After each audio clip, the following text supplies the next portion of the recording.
আরে রোদ্রের মধ্যে দাঁড়িয়ে আছে, আর কতক্ষণ লাগবে? আচ্ছা ঠিক আছে, আয়। ওকে। আরে আরে দাঁড়া। এই বেদবের বাচ্চা, আমার গালে থাপ্পড় দিয়ে দৌড় দিলি কেন? বাবা বাবা ও বাবা। এই তুই ঠিকভাবে কথা বলতে পারিস না, নাটক করছিস। এখন যখন আমি তোকে ধরে ফেলেছি, এখন তুই বোবার অ্যাক্টিং করছিস। তুই আমার গালে থাপ্পড় দিয়েছিস, আমি তোকে ছেড়ে দিব? এত সহজে তো ছাড়বো না। তুই আমার গালে থাপ্পড় দিলি কেন সেটা বল। বাবা বাবা বাবা বাবা বাবা ও বাবা। এই তুই কি বলছিস? তোর কথাই তো আমি কিছু বুঝতে পারতেছি না। দেখ ভালোই ভালোই বলতেছিস, সত্যিটা বল, না হলে কিন্তু আশেপাশের লোকজন আমি ডাকবো। আর লোকজন ডাকলে কি হবে বুঝতে পারছিস? সবার কাছে কিন্তু তুই মার খাবি।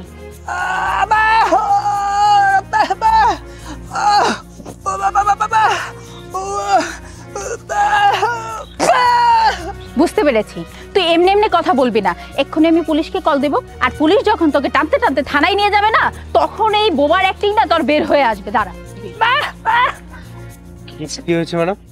ভাই দেখুন না, রাস্তার মোড়ে আমি দাঁড়িয়েছিলাম, এই বেদব ছেলেটা, এই পাগলের বাচ্চাটা আমাকে চড় মেরে সেখান থেকে দৌড়ে পালিয়ে গেল। এখন যখন জিজ্ঞেস করছি, ও পাগলের অ্যাক্টিং করছে। ও কথা বলতে পারে না, বোবার অ্যাক্টিং করতেছে। ভাই আপনি কিছু বলুন তো। এই সমস্যা কি? ওনাকে থাপ্পড় কেন মেরেছিস? কথা বল।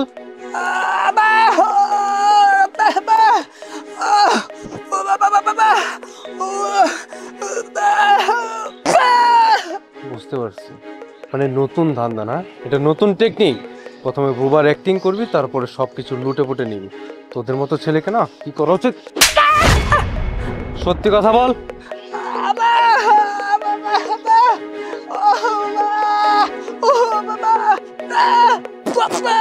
আচ্ছা, আমার মনে হচ্ছে কি ওনা কিছু বোঝানোর চেষ্টা করতেছে, আমরা হয়তো বুঝতে পারতেছি না। ভাই একটু তুই ভালো করে বোঝাবি।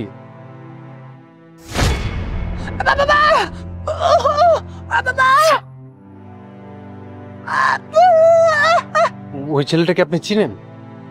না না, আমি তো এই ছেলেটাকে ভালোভাবে চিনি না, কিন্তু কিছুদিন ধরে দেখছি ছেলেটা আমাকে ফলো করছে।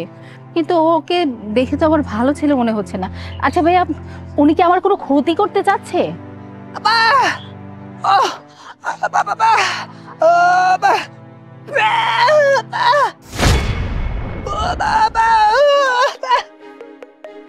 ভাই ওর তো পাইছি। হ আজকে দিমু। ঠিক আছে ভাই, আপনি কোন টেনশন করেন না, ও একাই আছে। হ ভাই, কেউ নাই ওর সাথে। ঠিক আছে তাহলে কামটা আজকে ছেড়ে লাই। ঠিক আছে ভাই, আপনি কোনো টেনশন করেন না, আমি আজকে কামটা সেরা বলবো। ওরে মায়েরা আমি লাভটা গুম করে দিব।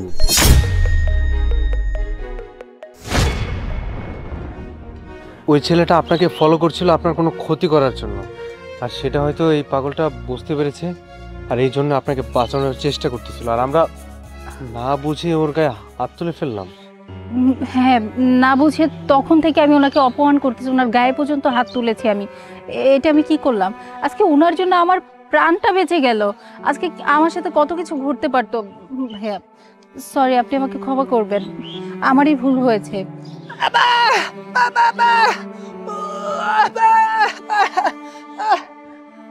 আচ্ছা ভাই, তুমি এই টাকাটা রাখো না।